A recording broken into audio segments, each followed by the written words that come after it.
नमस्कार दोस्तों, आप सभी का एक बार फिर से बहुत बहुत स्वागत है रोथिन्स अकाउंटेंसी क्लासेस पर। दोस्तों, पिछला 3-4 दिनों में मैं वीडियो नहीं दे पाया क्योंकि मेरा थोड़ा तबीयत ठीक नहीं था। गला अभी भी बैठा हुआ है, आप लोगों को समझ में आ ही रहा है, शायद मेरा आवाज से पता लग रहा है, तो इसके लिए मैं माफी चाहता हूँ। तो मेरा जो लास्ट वीडियो था उसमें मैंने आप लोगों को बताया था कि एमालगमेशन एंड एक्सटर्नल रिकंस्ट्रक्शन क्या होता है, उसका मतलब ट्रांसफरर कंपनी और एमालगमेशन कितना नेचर में होता है, प्रैक्टिकल प्रॉब्लम सॉल्व करने के लिए क्या क्या जर्नल एंट्रीज का जरूरत पड़ेगा, सब कुछ मैंने बताया था। वो वीडियो कंप्लीटली इंट्रोडक्टरी था जो कि पार्ट 1 है। तो उसी वीडियो में मैंने आप लोगों से वादा किया था कि अगला वीडियो में आप लोगों को एमालगमेशन एंड एक्सटर्नल रिकंस्ट्रक्शन के ऊपर एक प्रैक्टिकल प्रॉब्लम सॉल्व करके दिखाऊंगा। तो आज का विषय यही है, आज मैं आप लोगों को एक प्रैक्टिकल प्रॉब्लम सॉल्व करके दिखाऊंगा जो कि मतलब जिसमें जर्नल एंट्रीज भी रहेगा और बैलेंस शीट भी बनाने के लिए पूछा जाएगा। तो बने रहिए वीडियो में अंत तक, आप लोगों को समझ में आ जाएगा एमालगमेशन का प्रैक्टिकल प्रॉब्लम कैसे सॉल्व किया जाता है। आगे बढ़ने से पहले दोस्तों, मेरा आप सभी से एक छोटा सा निवेदन है, अगर अभी तक आप लोगों ने मेरा चैनल को सब्सक्राइब नहीं किया है तो चैनल को सब्सक्राइब जरूर कर लीजिएगा और साथ में जो बेल आइकन दिखाई दे रहा है उसे दबाना मत भूलिएगा, ताकि हर एक नए वीडियो का नोटिफिकेशन आप लोगों को मिलता रहे। वीडियो अगर अच्छा लगा तो इसे एक लाइक भी कीजिएगा, अपने दोस्तों के बीच शेयर भी कीजिएगा और कमेंट करना मत भूलिएगा। दोस्तों, जो मैंने पहला वीडियो बनाया है एमालगमेशन एंड एक्सटर्नल रिकंस्ट्रक्शन के ऊपर, उसको आप लोग जरूर देख लीजिएगा, क्योंकि उसमें मैंने जो कॉन्सेप्ट है एमालगमेशन होता क्या है इसके बारे में बताया है, और सबसे जरूरी बात क्या क्या टर्मिनोलॉजी से ट्रांसफर कंपनी क्या होता है, ट्रांसफर कंपनी कौन होता है, फिर एमालगमेशन कितना नेचर में होता है और परचेस कंसिडरेशन कैसे निकाला जाता है, फिर जर्नल एंट्रीज भी मैंने दिया था। हालांकि उस वीडियो में मैंने जर्नल एंट्रीज सिर्फ ट्रांसफर कंपनी का किताब में दिया था, ट्रांसफरर का नहीं था। तो उस वीडियो को आप लोग देख लीजिएगा, क्योंकि आज जब मैं प्रैक्टिकल प्रॉब्लम सॉल्व करने जाऊंगा तो वही सब टेक्निक में यूज करूंगा और जर्नल एंट्रीज भी वही सब मैं अप्लाई करूंगा। तो वो वीडियो देखना बहुत ही जरूरी हो जाता है, तो आप लोग उसको जरूर देख लीजिएगा। उसका लिंक मैं नीचे डिस्क्रिप्शन बॉक्स में दे दूंगा। आप लोग मुझे इंस्टाग्राम और फेसबुक में ही फॉलो कर सकते हैं। मेरा इंस्टाग्राम और फेसबुक पेज का जो लिंक है मेरा चैनल पे दिया हुआ है, और आप लोगों की सुविधा के लिए मैं वीडियो का डिस्क्रिप्शन बॉक्स में भी दे दूंगा। तो चलिए दोस्तों, बढ़ते हैं विषय की तरफ। तो अभी मैं आप लोगों को एक प्रैक्टिकल प्रॉब्लम सॉल्व करके दिखाऊंगा जो कि ज्यादा टफ लेवल का नहीं है, मतलब मॉडरेट लेवल का ही होगा। तो इस पे ध्यान दीजिएगा। इसमें मैं जर्नल एंट्रीज भी प्रिपेयर करके दिखाऊंगा और साथ में बैलेंस शीट भी बना करके दिखाऊंगा। तो बने रहिए वीडियो में अंत तक। अभी मैं कैमरा को आग्रह करता हूँ कॉपी की तरफ फोकस करने के लिए। तो देखिए दोस्तों, आप लोगों को समझाने के लिए मैंने एक क्वेश्चन लिख लिया है। मैंने यहाँ पर कैप लगा दिया है क्योंकि फैन चल रहा है। मैं दोबारा से कैप को लगा देता हूँ क्योंकि हम लोग के यहाँ में गर्मी बहुत ज़्यादा है, तो फैन का आवश्यकता है। मेरा घर में तो एसी नहीं है, इसलिए मैं फ़ैन चालू कर देता हूँ। तो रुकिए थोड़ा, हाँ अभी ठीक है। ये क्वेश्चन मैंने आप लोगों के लिए लिख के रखा है, इसी क्वेश्चन को मैं सॉल्व करके दिखाऊंगा, ठीक है। इसका आप लोग स्क्रीनशॉट ले लीजिए। मैं कैमरा को बोलूँगा थोड़ा सामने करने के लिए, हाँ, और थोड़ा ऊपर, हाँ। अभी इसका स्क्रीनशॉट ले लीजिए। अभी मैं आप लोगों को क्वेश्चन समझा देता हूँ। तो कैमरा को बोलूँगा मैं सामने करने के लिए, ठीक है। देखिए, X limited and Y limited decided to amalgamate in the nature of purchase. X और वाई दो कंपनी है, दोनों एमालगमेट हो जाएगा और नेचर भी बोल दिया गया है।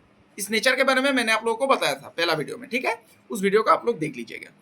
तो परचेस नेचर में एमालगमेशन होगा and new company namely X Y limited is form to take over both the companies.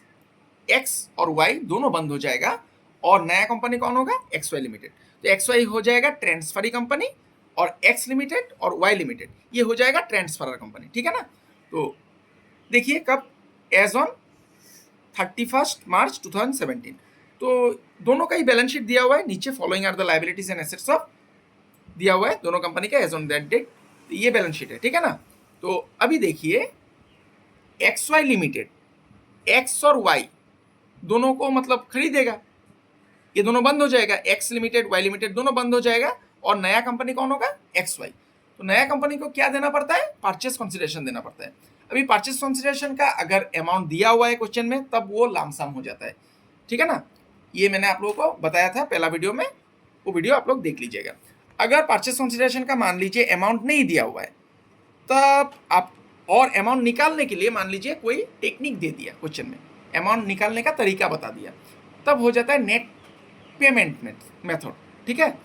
और अगर लमसम भी नहीं दिया हुआ है, मतलब अमाउंट भी नहीं दिया हुआ है, और अमाउंट निकालने का कोई तरीका भी क्वेश्चन में हिंट नहीं है, कुछ नहीं दिया गया, कोई संकेत नहीं है, तब आपको नेट एसेट्स या फिर नेट वर्थ मेथड से निकालना पड़ेगा, जो कि मैंने सिखाया था ऑलरेडी मेरा पहला वीडियो में। ठीक है, तो यहाँ पर देखते हैं कि कौन सा मेथड दिया हुआ है, या फिर मेथड दिया हुआ है कि नहीं, या फिर लमसम में दिया हुआ है कि नहीं, कुछ भी रह सकता है। ठीक है ना, तो नीचे देखते हैं, show how the amount payable to each company is arrived eight.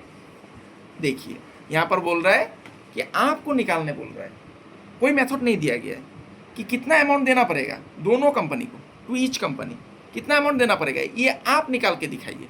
तो यहाँ पर देखिए अमाउंट नहीं दिया हुआ है और अमाउंट निकालने का कोई संकेत भी नहीं दिया है क्वेश्चन में। ठीक है ना, तो यहाँ पर कौन सा मेथड लागू होगा, नेट एसेट्स और नेट वर्थ मेथड। ठीक है, तो ये मैं अभी करके दिखाऊंगा आप लोगों को। And prepare the amalgamated balance sheet of X Y limited. तो एमालगमेटेड बैलेंस शीट बनाने बोला है, तो बैलेंस शीट तो डायरेक्ट आप लोग नहीं बना सकते हैं, इसके लिए जर्नल बनाना होगा पहले एक्स वाई लिमिटेड के किताब में। तो assuming amalgamation in the is done in the nature of purchase, तो परचेज नेचर में। ठीक है, तो चलिए वर्किंग नोट पहले मैं यहाँ पे कर लेता हूँ, जो कि कैलकुलेशन ऑफ परचेज कंसिडरेशन है। ठीक है, थोड़ा साउंड में दिक्कत आ सकता है दोस्तों, ठीक है, इसके लिए मैं माफ़ी चाहता हूँ आप लोगों से। कैलकुलेशन ऑफ परचेज कंसिडरेशन, आप लोग कॉपी की तरफ ध्यान दीजिए, बहुत ही आसान चैप्टर है, लेकिन बहुत ध्यान से करना पड़ेगा, तभी जाके आप लोग समझ पाएंगे, और प्रैक्टिस करेंगे तभी परफेक्ट बन पाएंगे। ठीक है ना, कैलकुलेशन ऑफ परचेज कंसिडरेशन देखिए, यहाँ पर नेट एसेट या फिर इसको नेट वर्थ मेथड भी बोला जाता है, ये लागू होगा, क्योंकि यहाँ पर कोई भी अमाउंट नहीं दिया हुआ है, लमसम भी नहीं है और कोई संकेत भी नहीं है। तो क्या करना पड़ेगा, ये देखिए एक्स लिमिटेड भी है, इसको भी पैसा देना पड़ेगा, और वाई लिमिटेड को भी देना पड़ेगा। तो यहाँ पर मैं लिख देता हूँ एक्स लिमिटेड। ठीक है, ये रुपीस लैक्स में है, देखिए सब लाख में, लैक्स में, लाखों में है रुपया। ठीक है ना, ये 10 मतलब 10 लाख, 8 लाख ऐसे। तो यहाँ पर मैं लिख दूंगा रुपीस इन लैक्स। ठीक है, ये लाइन खींच देता हूँ, वाई को भी देना पड़ेगा, वाई लिमिटेड।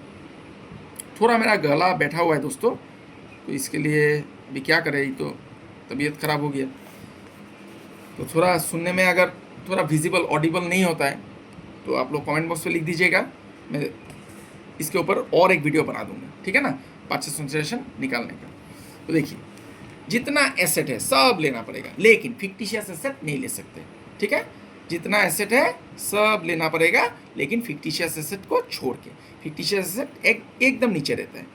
क्या होता है, बिजनेस शुरू होने के समय जो खर्चा हो जाता है, preliminary expenses, discount on debenture या फिर अंडर राइटिंग कमीशन, ये सब होता है फिक्टिशियस एसेट्स, तो इसको नहीं लेना है, बाकी सब एसेट लीजिए। गुडविल पहले मैं एसेट को लिख लूंगा, ठीक है ना, उसके बाद अमाउंट सब पुट करूंगा।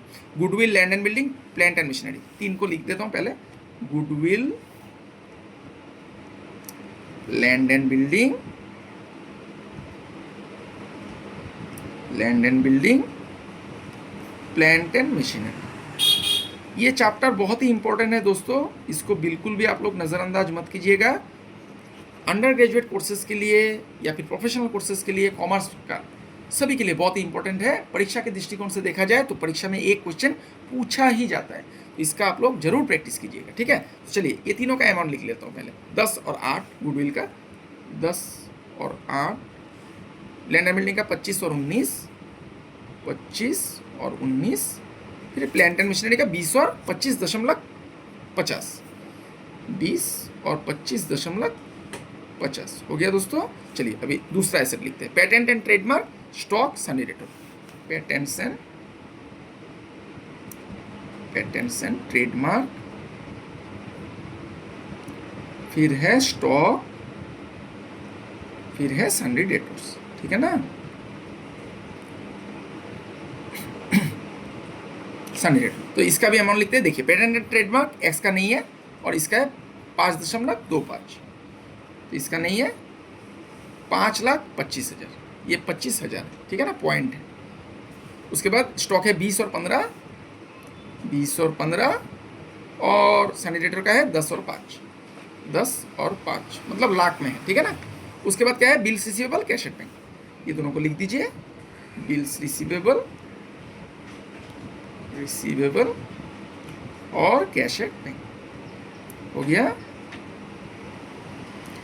ये कितना है देखिए, ये नील है और ये 2 बिल्स रिसीवेबल नील, और ये 2, ये है 5 और ये 0.25, ये 5 और 0.25, ठीक है ना, 5 और 0.25। तो ये दोनों को जोड़ दीजिए।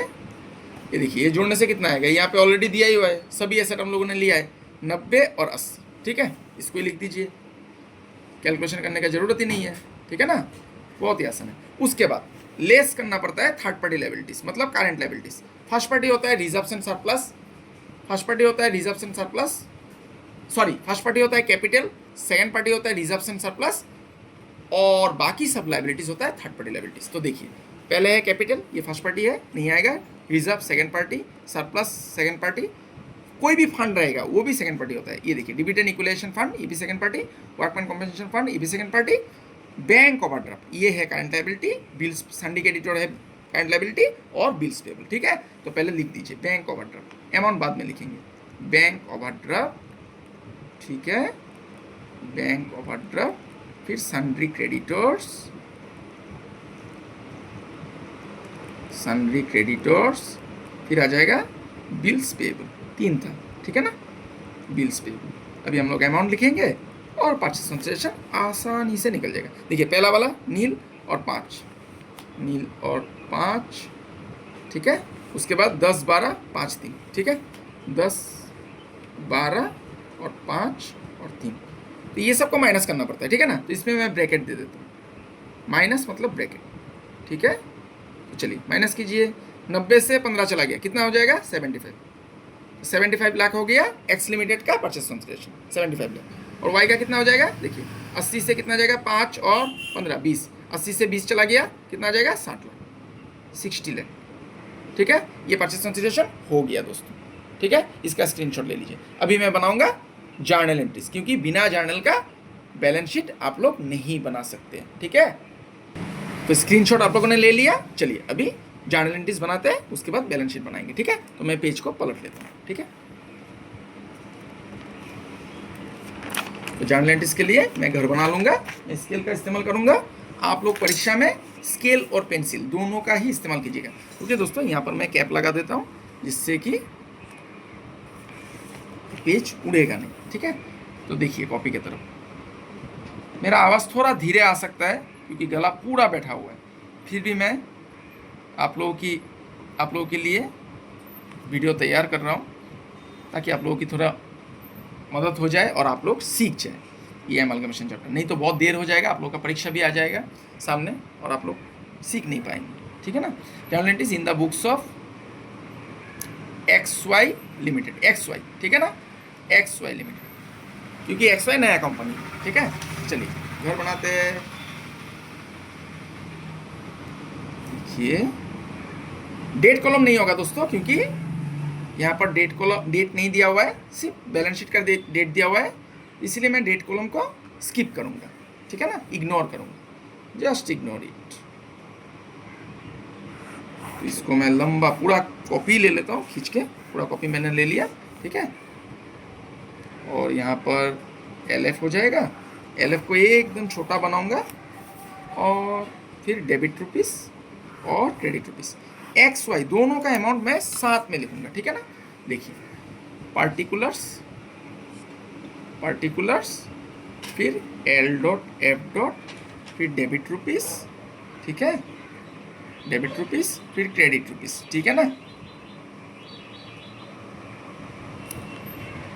क्रेडिट रुपीस हो गया। पहला एंट्री क्या आता है, मैंने आप लोगों को दिया था पहला वीडियो में, वो वीडियो देख लीजिएगा, part 1 amalgamation and external reconstruction. Margin nature में भी क्या एंट्री होता है वो बताया था, और परचेस नेचर में भी क्या एंट्री होता है वो बताया था। यहाँ पर एमालगमेशन परचेस नेचर में हो रहा है, ये देखिए, इन द नेचर ऑफ परचेस, ठीक है ना। तो परचेस नेचर में पहला एंट्री क्या आ जाएगा, business purchase account debit, business purchase account debit to liquidators of, X का भी पैसा एक साथ दे दूंगा, ठीक है ना, liquidators of X limited account हो गया, to liquidators of Y limited account, दोनों का ही पैसा एक साथ दे दूंगा, liquidators of Y limited account हो गया दोस्तों। चलिए एक्स लिमिटेड का परचेस कंसिडरेशन कितना था, अभी हम लोगों ने निकाला था 75 लाख, ये देखिए 75 और इसका था 60 लाख। हाँ, यहाँ पर रुपीज़ में इन लैक्स लिख दीजिए क्योंकि ये लैख में है, ठीक है ना, इन लैक्स। ये 75 है और ये 60 लाख, दोनों जोड़ के 135 लाख है। नरेशन लिख दीजिए, बीइंग परचेस कंसिडरेशन ड्यू, इतना लिखने से हो गया, काफ़ी है। बीइंग परचेस कंसिडरेशन ड्यू हो गया दोस्तों। चलिए पहला एंट्री खत्म। उसके बाद जितना एसेट लिया और थर्ड पार्टी लिया, थर्ड पार्टी लाइबिलिटीज लिया, सब आएगा। तो एसेट क्या क्या लिया सभी का नाम मैं पहले लिख लूँगा। यही सब इसमें भी आया था वर्किंग नोट में, मतलब परचेस कंसिडरेशन में। तो यहाँ से देख लेता हूँ, ठीक है ना। Goodwill, land and building, plant and machinery, दोनों का एक साथ लिखूंगा मैं। गुडविल पहले लिख लेता हूँ, उसके बाद अमाउंट लिख दूंगा, ठीक है ना। Goodwill account debit, land and building account debit, building account debit, फिर plant and machinery account debit, plant and machinery account debit, ठीक है। उसके बाद क्या एसेट है उसको भी देख लेता हूँ। पेटेंट्स, ट्रेडमार्क, स्टॉक, सन्डी डेटर्स, ठीक है। पेटेंट्स एंड ट्रेडमार्क सबको एक साथ पहले लिख लेता हूँ। पेटेंट्स एंड ट्रेडमार्क,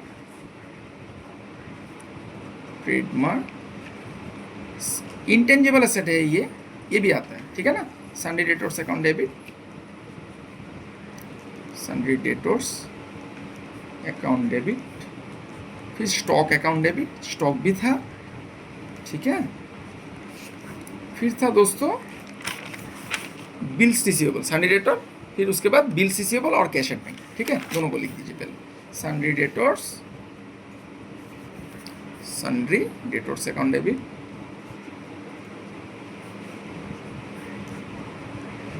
फिर कैश एट बैंक हो गया। उसके बाद लाइबिलिटीज क्या लिया है, थर्ड पार्टी लाइबिलिटीज लिया है, ठीक है ना। थर्ड पार्टीज में क्या क्या था उसको भी लिख दीजिए। To bank overdraft, sundry creditor और बिल्स पेबल, ठीक है। To bank overdraft,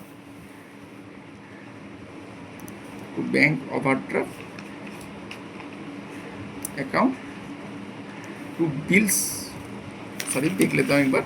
to sundry creditors account, उसके बाद bills payable, to sundry creditors account, sundry creditors account, to bills payable account, उसके बाद आता है बिजनेस परचेस, ठीक है ना। टू बिल्स पेबल अकाउंट, उसके बाद आएगा बिजनेस परचेस अकाउंट, ठीक है। परचेस अकाउंट, चलिए तो बिजनेस परचेस कितना था दोस्तों, 135, ठीक है ना। 135 इसको लिख देता हूँ 135। अभी दोनों का अमाउंट जुड़ के आएगा, दोनों का ही अमाउंट जुड़ के आएगा। बिल्स पेबल का भी, मतलब एक्स लिमिटेड वाई लिमिटेड दोनों का जुड़ के आएगा। तो देखिए बिल्स पेबल कितना है, 5 और 3 8, और सिंडिकेटर कितना है 10 और 12 22, और इसका देखिए सिर्फ 5 है। तो ये कितना हो गया, 8 आएगा, ये 22 आएगा और ये 5 आएगा सिर्फ। इसमें तो नहीं है एक्स का। 8 22 और 5, ठीक है। 8 22 और 5 हो गया। एसेट में भी जुड़ के आएगा। कैश में देखिए कितना है 5 और 0.25, मतलब 5.25 दो लिखता हूँ एक साथ, ठीक है ना। 5.25 और बिल्स रिसीवेबल देखिए इसमें कुछ नहीं है, नील है और 2 है, तो कैश एट बैंक में आएगा 5.25, बिल्स रिसीवेबल में 2 आएगा, ठीक है। 5.25 और ये 2 हो गया। उसके बाद यहाँ पर देखिए सन्डी डेटर 10 और 5 कितना हो गया 15, और स्टॉक का 20 और 15 35, 15 और 35 हो गया। अभी देखिए उसके बाद पेटेंट ट्रेडमार्क इसमें नहीं है, 5.25 है, 5.25 प्लस 0 5.25 भी होगा, 5.25 और ये कितना हो गया 20 और 25.50, तो 45.50 और ये 5.25, ठीक है। 5.25 फिर 45,50,000, ठीक है ना, 45,50,000। उसके बाद 25 और 19 कितना होगा, 25 और 20 हो जाता है 45, तो 44 हो जाएगा, और 10 और 8 18, 44 और 18। तो ये सेट को जोड़ेंगे तो कितना आएगा 170 लाख, क्योंकि यहाँ पर हम लोगों ने ऑलरेडी जोड़ के रखा है 90 लाख और 80 लाख, ये सब अमाउंट आ गया। 90 और 80 कितना आता है 170 लाख, मतलब 1,70,00,000। और इस तरफ कितना आया देखिए, ये 135 प्लस 30 135 प्लस 30 कितना हो जाता है दोस्तों? 165 और 5 170। तो दोनों साइड मैच कर गया। यहाँ पर भी 170 लाख, 1 करोड़ 70 लाख, और क्रेडिट साइड में भी 1 करोड़ 70 लाख। तो दोनों साइड मैच हो गया, कुछ करने का जरूरत नहीं है। अगर मैच नहीं करता तो डेबिट में आता गुडविल।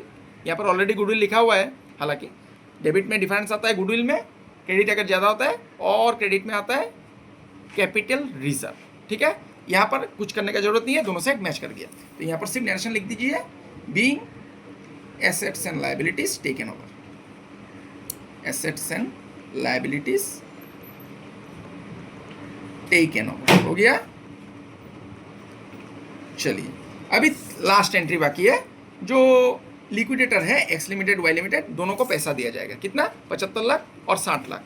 तो ये शेयर में दे देगा। कौन सा शेयर था यहाँ पर देख लीजिए, इक्विटी शेयर तो नहीं है, सिर्फ शेयर है, तो शेयर कैपिटल लिख दीजिए। ठीक है ना? तो liquidators of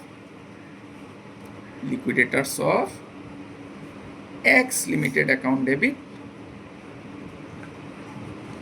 liquidators of Y limited account debit to share capital, बस इतना लिख दीजिए, हो गया। To share capital account. तो देखिए एक्स को कितना दिया गया? 75 लाख और इसको 60 लाख। ठीक है ना? 75 लाख इसको दे दीजिए, इसको 60 लाख दे दीजिए, 135 लाख शेयर में दे दीजिए, मतलब 1 करोड़ 35 लाख। तो यहाँ पर नरेशन लिखिए, बीइंग purchase consideration paid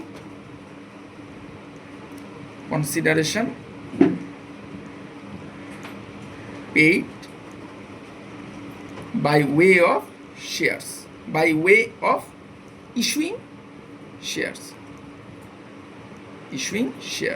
हो गया। चलिए ये आ गया, ये खत्म। ठीक है, ये जर्नल एंट्रीज है, इसका स्क्रीनशॉट ले लीजिए। ठीक है, जर्नल एंट्रीज का स्क्रीनशॉट ले लीजिए, हो गया। चलिए अभी बैलेंस शीट बनाते हैं, हो गया इस पेज में। अभी देखिए पुराना बैलेंस शीट तो खत्म, ये दोनों का बैलेंस शीट, सभी एसेट लायबिलिटी सब कुछ ले लिया, तो मैं बैलेंस शीट देखूंगा ही नहीं, सिर्फ जर्नल से देख के ही मैं बैलेंस शीट बनाऊंगा। ठीक है, balance sheet of XY limited, XY LTD as on date देना पड़ेगा 31 मार्च, कितना था? 2017 था। ठीक है, 2017। ठीक है ना? चलिए एज ऑन 31 मार्च 2017। तो बैलेंस शीट दोस्तों कैसा होगा? फॉर्मेट कंपनीज का फॉर्मेट, कंपनीज एक्ट 2013 में जैसा बोल रहा है वैसा फॉर्मेट होगा। तो पूरा सब हेडिंग तो मैं नहीं लिखूंगा, लेकिन फॉर्मेट वैसे ही मैं फॉलो करूंगा। ऊपर में लायबिलिटीज होगा, नीचे एसेट्स होगा। ठीक है, तो चलिए बनाते हैं। इतना में हो जाएगा, शायद हो जाएगा, देख लेता हूँ। अगर जगह का जरूरत पड़ता है तो लाइन को लंबा खींच दूंगा। ठीक है, पार्टिकुलर्स लिखिए, फिर रुपीस इन लैक्स लिख दीजिए। ठीक है, इन लैक्स। चलिए अभी ऊपर में लायबिलिटीज, अभी मैं सिर्फ जर्नल देखूंगा क्योंकि बैलेंस शीट तो खत्म, बैलेंस शीट खत्म, क्योंकि एक्स और वाई दोनों बंद हो गया, एक्स वाई लिमिटेड हो गया। तो देखिए जर्नल में अभी देखना पड़ेगा लायबिलिटीज में क्या क्या है। पहले देखिए शेयर कैपिटल, क्रेडिट में जो रहता है वही, मतलब जो बच जाता है क्रेडिट में वही लायबिलिटीज होता है। तो यहाँ पर भी आपका सवाल आ सकता है कि लिक्विडेटर ये तो क्रेडिट है, ये बचा हुआ है कि नहीं। देखिए ये लिक्विडेटर है, क्रेडिट में है, लेकिन ये डेबिट भी हो गया, कैंसिल हो गया। ठीक है ना? तो जो बचा हुआ है क्रेडिट में वही लायबिलिटीज होगा। शेयर कैपिटल कितना है? 135 लाख। देखिए शेयर कैपिटल जो कैंसिल हो जाता है दोनों साइड, मतलब डेबिट क्रेडिट होके कैंसिल हो जाता है, वो नहीं आता है। ठीक है, 135 लाख। और लायबिलिटीज में क्या क्या है देखिए, बैंक ओवरड्राफ्ट बच गया, सन्डी क्रेडिटर बच गया, और बिल्स पेबल। बैंक ओवरड्राफ्ट लिख दीजिए, बैंक ओवरड्राफ्ट, फिर सन्ड्री क्रेडिटर्स। ठीक है, सन्ड्री क्रेडिटर्स, फिर आ जाएगा दोस्तों बिल्स पेबल। तो तीनों का अमाउंट मैं देख लूंगा यहाँ कभी। देखिए कितना है? 5, 22 और 8, 5, 22 और 8। अभी आपका सवाल आ सकता है बिजनेस परचेज भी क्रेडिट में है, तो देखिए बिजनेस परचेज ऊपर में डेबिट होगी, देखिए 135 और ये 135 दोनों कैंसिल, खत्म, लायबिलिटीज समाप्त हो गया। अभी एसेट से डेबिट में जो बचा रहता है वो एसेट होता है, ठीक है। तो डेबिट में मैं देखूंगा क्या क्या बचा हुआ है, ठीक है ना। देखिए डेबिट में क्या बचा हुआ है, पहले लिखूंगा मैं नाम, goodwill, land and building, plant and machinery, ठीक है। तीनों का नाम लिख देता हूँ पहले, गुडविल, लैंड एंड बिल्डिंग, और डेबिट क्रेडिट होके अगर कैंसिल हो जाता है तो अब नहीं आएगा, ठीक है ना। जो बचा हुआ है डेबिट में वो सब एसेट होता है, और क्रेडिट में जो बचा हुआ है वो लायबिलिटीज होता है, ठीक है। सब का मैं अमाउंट बाद में लिखूंगा। तो goodwill, land and building, plant and machinery हो गया।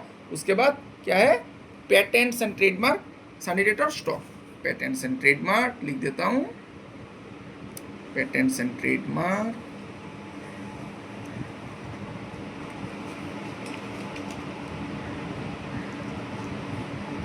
सन्डे डेटर्स, फिर आ गया स्टॉक, और फिर बाद में है सन्डे डेटर मैंने पहले लिख दिया, दो बार लिख दिया मैंने सन्डे डेटर, कुछ गलती हुआ है क्या, एक बार देख लेता हूँ। सन्डे डेटर ये कितना है, 35 कहाँ से मिला, इस सन्डे डेटर नहीं है दोस्तों, ये स्टॉक है 35, स्टॉक का अमाउंट है 35, ठीक है ना। सन्डे डेटर मैंने दो बार लिख दिया, इसको काट दीजिए, कोई बात नहीं, इसको काट दीजिए। एक बार यहाँ पर देख लेता हूँ कितना एसेट है, 1 2 3 4 5 6 7 8, यहाँ पर मैंने कितना लिखा है, 1 2 3 4 5 6 7 8 ही लिखा है मैंने, कोई नाम लिखने में गलती की है। पेटेंट्स एंड ट्रेडमार्क के बाद स्टॉक था और मैंने सन्डे डेटर लिख दिया, स्टॉक है ये, ठीक है, ये स्टॉक है। उसके बाद है सन्डे डेटर, फिर बिल रिसीवेबल मैंने यहाँ पर नहीं लिखा है, तो थोड़ा मैं इसको काट देता हूँ, ठीक है, इसको मैं काट दूंगा, और यहाँ पर मैं देखिए थोड़ा गड़बड़ी हो गया, BR लिख देता हूँ, BR अकाउंट, ये हो जाएगा सन्ड्री डेटर, सन्ड्री डेटर्स, ठीक है ना। थोड़ा हड़बड़ी में गड़बड़ी होगी, स्टॉक अकाउंट, ठीक है। तो सन्डे डेटर पहले नहीं है, स्टॉक, इसका स्क्रीनशॉट बाद में ले लीजिएगा, ठीक है। चलिए अभी सन्डे डेटर यहाँ पे नहीं है, इसको काट देता हूँ, सन्डे डेटर बाद में। स्टॉक के बाद सन्डे डेटर है, सन्डे डेटर्स, ठीक है। उसके बाद बिल रिसीवेबल है, इसको BR लिख दीजिए, कोई आपत्ति नहीं है। फिर cash at bank, cash at bank हो गया। सब का अमाउंट लिखिए, 18 44, और इधर लिख देता हूँ 18 44 45.50, 45.50, ठीक है। उसके बाद पेटेंट्स एंड ट्रेडमार्क देखिए 5.25 35 15, ठीक है, इसको लिख देता हूँ एक साथ, 5.25, फिर है 35, फिर 15, और उसके बाद क्या है 2 और 5,25,000, 2 और 5.25, देखिए बैलेंस शीट हो गया कंप्लीट। अभी दोनों साइड जोड़ के इक्वल आना पड़ेगा, अगर इक्वल आ गया तो सही है, नहीं तो देखना पड़ेगा आपने कहाँ पर गलती की है, उस गलती को सुधारना पड़ेगा, ठीक है ना। तो आशा करता हूँ हम लोगों का मिलेगा, बैलेंस शीट दोनों साइड मैच कर जाएगा। यहाँ पर मैं लाइन खींच देता हूँ, देखिए इस साइड को जोड़ने से कितना होगा, 170 लाख होगा, क्योंकि यहाँ पर हम लोगों ने ऑलरेडी किया है 90 और 80, ठीक है ना, 90 और 80 170 लाख, 170 लाख हो गया। और इधर देखिए जोड़िए 135 और 30 165, सॉरी 135 और 30 165 और 5 170 आ गया। देखिए बैलेंस शीट भी कंप्लीट हो गया। तो ये बैलेंस शीट है, इसका स्क्रीनशॉट लीजिए, ठीक है, इसका स्क्रीनशॉट ले लीजिए। ये जर्नल में मैंने थोड़ा सुधारा है, इसका भी स्क्रीनशॉट ले लीजिए, हाँ इसका भी स्क्रीनशॉट ले लीजिए। चलिए दोस्तों, तो आशा करता हूं दोस्तों आज का क्लास आप लोगों को समझ में आया है। आज मैंने आप लोगों को एमालगमेशन का एक प्रैक्टिकल प्रॉब्लम सॉल्व करके दिखाया है। हालांकि ये क्वेश्चन ज्यादा टफ नहीं था, सिंपल लेवल का ही था, तो आप लोग प्रैक्टिस कीजिए, इससे आप लोग बेहतर बन जाएंगे। अगला वीडियो में मैं आप लोगों को थोड़ा एडवांस लेवल का क्वेश्चन सॉल्व करके दिखाऊंगा। तो तब तक के लिए बने रहिए मेरे साथ। मैं ईश्वर से प्रार्थना करता हूँ आप सभी स्वस्थ रहे, सुरक्षित रहे और खुश रहे। आज के लिए इतने ही दोस्तों, बहुत बहुत धन्यवाद।